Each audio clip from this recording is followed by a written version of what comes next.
Assalamualaikum warahmatullahi wabarakatuh. Di sini kita akan melihat beberapa contoh tindakan melanggar hukum yang berlaku di Indonesia yang dilakukan oleh masyarakat, baik masyarakat di kaum marginal dan masyarakat kaum elit. Mari kita saksikan beberapa contoh tindakan yang tidak menunjukkan ketaatan pada hukum yang berlaku di Indonesia. Ya, tahun 2019 diwarnai sejumlah peristiwa besar dalam aspek hukum dan juga demokrasi di Indonesia, dari mulai kegaduhan proses pemilihan presiden hingga penetapan tersangka penyerangan penyidik KPK Novel Baswedan. Akan kami rangkum dalam kaleidoskop atau catatan peristiwa hukum dan juga tanah air di tahun 2019, karena tahun 2019 ini merupakan tahun yang cukup panjang memiliki catatan soal hukum dan juga demokrasi. Kita sudah mau beralih ke tahun 2020, tapi kita flashback lagi apa kemudian kasus-kasus hukum yang mendapat atensi lebih dari publik ya, atau menuai sorotan dari publik, karena tentu ini kasus-kasus yang berkaitan dengan kehidupan masyarakat dan juga berkaitan juga atau melibatkan tokoh-tokoh yang terkena kasus hukum di tahun 2019. Kita akan review lagi kepada Anda apa kemudian beberapa contoh kasus hukum di tahun 2019 yang menuai sorotan publik. Kita mulai dulu di tanggal 14 Februari 2019. Ini adalah penetapan Joko Drianto yang merupakan mantan PLT Ketua Umum PSSI. Saat itu Joko Drianto kemudian dikaitkan dengan kasus perusakan barang bukti. Ini juga terkait dengan pengaturan skor di sepak bola di Indonesia. Ini menjadi sorotan publik karena tentu saja ini berkaitan dengan bola ataupun organisasi PSSI. Kalau kita bicara soal sepak bola, tentu ini menuai ataupun memiliki banyak sekali penggemar di Indonesia. Ada yang kemudian menjadikan masalah sepak bola misalnya ada terkait dengan adanya mafia begitu ya, mafia skor dan lain sebagainya, yang kemudian dianggap sebagai penghambat kemajuan sepak bola Indonesia. Ini kemudian Joko Drianto ditetapkan sebagai tersangka dan dijatuhi hukuman 1 tahun 6 bulan oleh pengadilan begitu, dan ini terkait dengan perusakan barang bukti yang memang sebelumnya ia diperiksa sebagai saksi, sampai kemudian polisi menemukan ada dugaan perusakan barang bukti misalnya seperti CCTV yang berkaitan dengan pengaturan skor, dan itu memang diamankan oleh Satgas Mafia Bola kepolisian, dan Joko Drianto atau Jokdir kemudian ditetapkan sebagai tersangka dan divonis 1 tahun 6 bulan. Ia merupakan mantan PLT Ketua Umum PSSI. Kita kemudian ke isu yang lain. Kalau kita bicara juga tahun 2019 adalah tahunnya pemilu atau pesta demokrasi. Rupanya pemilu ini juga menyeret sejumlah nama dalam kasus hukum. Misalnya adalah kita tahu ada kasus Egy Sujana. Ini mungkin Anda masih ingat dengan tokoh ini. Ini adalah Egy Sujana merupakan salah satu tim kampanye begitu atau simpatisan dari pendukung Prabowo Sandi kala itu, yang kemudian dikenakan dugaan kasus makar oleh kepolisian. Ini berkaitan dengan pidatonya ataupun pidatonya di kediaman Prabowo Subianto di Kertanegara yang menyerukan soal people power. Nah, ini kemudian dianggap ada dugaan untuk makar terhadap pemerintahan yang sah. Lalu kemudian Egy Sujana ditahan, tapi kemudian ditangguhkan penahanannya oleh tim kuasa hukum dari Prabowo Sandi.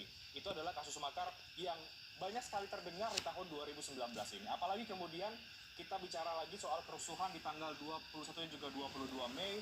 Ini adalah demonstrasi yang berkaitan dengan menolak hasil Pilpres.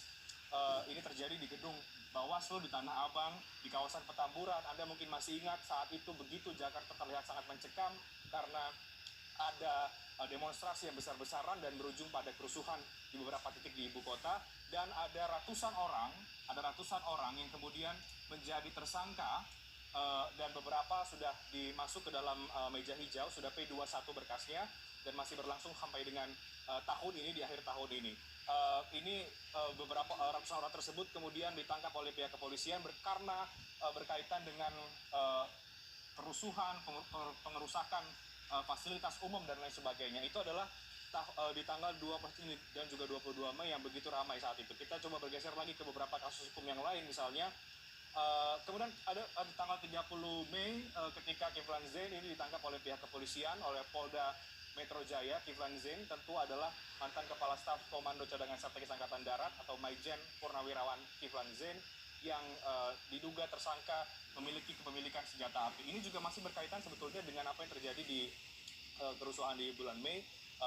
Sampai saat ini juga kasusnya masih berlangsung dan belum diputuskan. Kita kemudian ke kasus yang lain. Ini sebetulnya adalah kasus yang sudah cukup lama, tapi memang di tahun 2019 ini menuai sorotan publik karena kemudian baik Nuril ini mendapatkan amnesti dari Presiden Joko Widodo. Baik Nuril merupakan terpidana kasus pelanggaran Undang-Undang ITE yang mendapatkan amnesti dari Presiden Joko Widodo. Baik Nuril sebelumnya divonis 6 bulan penjara setelah peninjauan kembali kasus yang menjeratnya ditolak oleh Mahkamah Agung. Sebelumnya, sebelum diberikan amnesti oleh Presiden Joko Widodo, cukup panjang sebetulnya perjalanan dari kasus Baik Nuril ini mendapat sorotan publik yang luar biasa. Kemudian permohonan amnestinya disetujui oleh DPR dan kemudian Presiden Jokowi menaikkan kepres tentang pemberian amnesti terhadap Baik Nuril. Kemudian kita ke tanggal 1 September ketika saat itu adalah kasus pengepungan asrama mahasiswa Papua di Surabaya. Ini menjadi kasus yang cukup menuai sorotan publik karena implikasinya kemana-mana. Sampai kemudian terjadi kerusuhan dan lain sebagainya di sejumlah titik ataupun di sejumlah lokasi. Ini memantik kerusuhan di sejumlah daerah begitu. Nah ini kemudian ada beberapa orang yang akhirnya diamankan terkait dengan kasus aktivis Papua yang ditahan ini. Kita ke kasus yang lainnya. Kemudian ini adalah yang terbaru dari perkembangan kasus Novel Baswedan. Kasus perkembangan Novel Baswedan yang polisi akhirnya menangkap 2 orang yang diduga terlibat atau sebagai pelaku penyerangan atau penyiraman air keras terhadap penyidik senior KPK Novel Baswedan. Kasus Novel memang menjadi sorotan soal hukum dalam 2 tahun terakhir karena ketika terakhir kemudian Novel diserang ya pada April 2017, banyak publik yang pesimis terhadap pengungkapan kasus ini karena berlangsung begitu lama, ada banyak tekanan publik terhadap kepolisian kepada negara untuk bisa mengungkap siapa pelaku dari penyerangan air keras terhadap Novel Baswedan. Dibentuk tim pencari fakta di bawah Kapolri saat itu Tito Karnavian, tapi kemudian tidak ada hasilnya, sampai kemudian dibentuk lagi tim teknis untuk lagi-lagi mengungkap kasus ini, sampai kemudian Presiden Joko Widodo memberikan semacam deadline kepada Polri untuk bisa mengungkap kasus ini di bulan Desember tahun 2019. Kemudian berganti Kapolri, berganti Kabar Eskrim, ada perkembangan, ada kemajuan dengan ditangkapnya 2 anggota polisi aktif ini sebagai tersangka. Namun kemudian tidak sampai di sini karena sebagian publik juga atau dari tim kuasa hukum Novel atau Novel sendiri bahkan masih meragukan soal kemudian apakah pelaku ini merupakan wayang atau dalang begitu, karena itu yang belum memenuhi ekspektasi publik ketika kemudian 2 orang ini ditangkap, yang masih menimbulkan pertanyaan baru. Kemudian kita masih akan tunggu sepertinya bagaimana kemudian kasus Novel Baswedan, apakah selesai sampai di 2 penangkapan ini atau ini masih bisa berlangsung, masih bisa berlanjut lagi terhadap pengungkapan dalang di balik kasus Novel Baswedan. Kemudian yang hari ini bebas atau menghirup udara segar adalah Ahmad Dhani yang sebelumnya terkena kasus ujaran kebencian pada tahun 2018 sebetulnya, ataupun ia terkena Undang-Undang ITE ketika sempat menyinggung atau mencuit tentang pendukung Basuki Cahayapurnama. Setelah menjalani masa tahanan, Ahmad Dhani kemudian bebas pada hari ini, tapi kemudian ia harus menjalani kasusnya yang lain, ya ini adalah terkait dengan ujaran kebencian lewat vlognya yang terkait dengan umpatan idiot. Nah ini yang kemudian meskipun bebas pada hari ini, tapi kemudian Ahmad Dhani masih menghadapi kasus hukum lainnya. Sebetulnya ada banyak sekali kasus-kasus hukum yang menuai sorotan publik atau ramai diperbincangkan sepanjang tahun 2019, tapi kemudian ini beberapa saja.